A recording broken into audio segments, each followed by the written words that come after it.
Hello, Reef DVMs here. Oh, crabapple season. Gotta love apple trees. Up here, right about August, in between that and State Fair, that's when the crabapples come in. We pick them fresh. Oh, just look at these. They just look beautiful.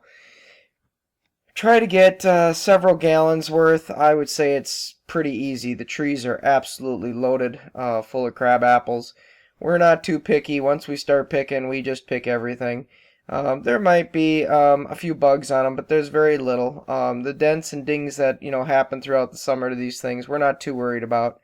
Because we're going to show you how to make our crabapple jam recipe, and it's real easy to do. We're just going to basically pick the stems off here. I mean, kind of self-explanatory. We're not going to worry about the little, green parts on the bottom and the dents and the dings. If there's a real bad one, we'll throw it out. We're going to cut them in half just to make it go a little faster with the cooking process. We've found that over time you can cook them whole, but you end up doing a little bit more stirring and cooking to kind of get it to work out. So we're just going to cut them in half here, and we're going to throw them in a great big pot with a couple cups of water and, start cooking them up nice and slow.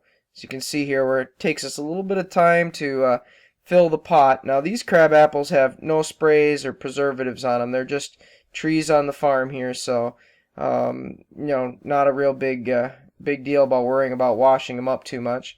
And we're going to cook this on low heat for at least an hour. This batch in particular is a double batch, so we're going to cook it for a couple hours. As you can see, it fills this 12-quart pot pretty good. Then we're going to take basically our mush. I mean, this thing's got a few stems. It's got, the skin of the crab apples. It's got the seeds inside. And we're just going to put it through a pumpkin strainer. Granted, you can use cheesecloth if you want to make it jelly, and you can make it with a regular strainer too, but having the nice wood handle to kind of stir out the mush works really nice this way. So that's what we're going to use. We're just going to put this pumpkin strainer over the top of a bowl, and we're going to strain out, for a double batch, probably about 9 cups. For a regular batch, we do 4.5 cups, depending upon, how soupy and watery the jam comes out. Fairly easy to do. All in all, this whole process, up to this point, probably took us about 3 hours. We take our dishwasher, we put it on the rinse cycle, take our little, pint jelly jars. You can use half pints, you can use pints, whatever you want to use. We take these little guys and wash them up. Like to get our rings ready and our lids ready. Our lids we put into nice hot water to kind of get them softened up. As you can see there, we've got a bowl there full of about, I think there's about 9 cups in there.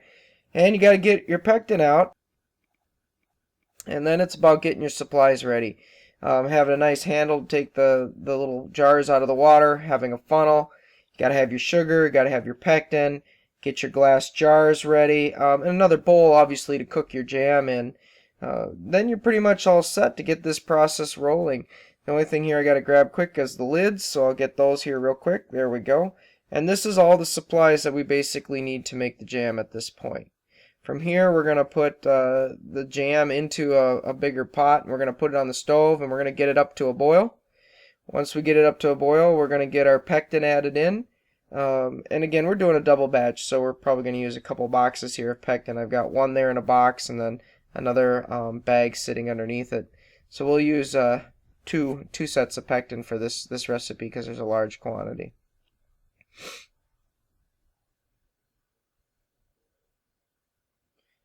Sugar-wise, well, I would say most of the time, if we do 4.5 cups of jam, we use 4.5 cups of sugar. You can add more sugar if you want it sweeter. You can add less sugar if you want it tart.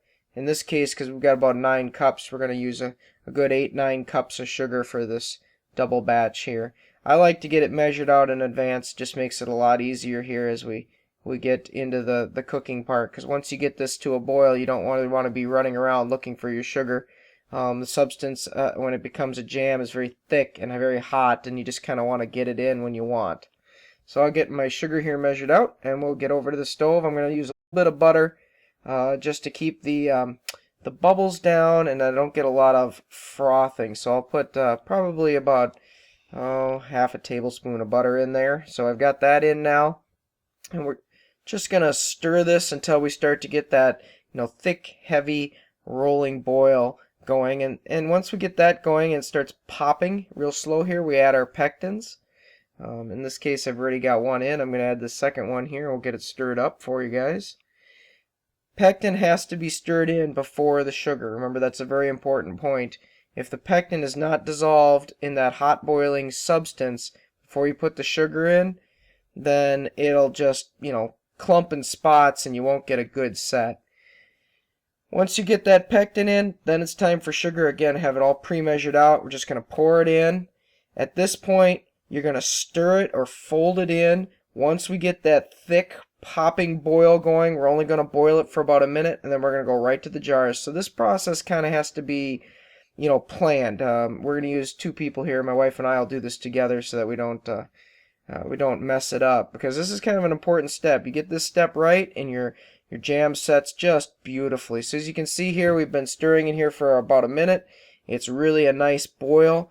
We're going to take it off, and we're going to take it over to the island here, and we're going to work as a team, and we're going to get these jars filled. I like to fill these jars with about maybe a ½ inch of headspace between where the lid is and where the jam is.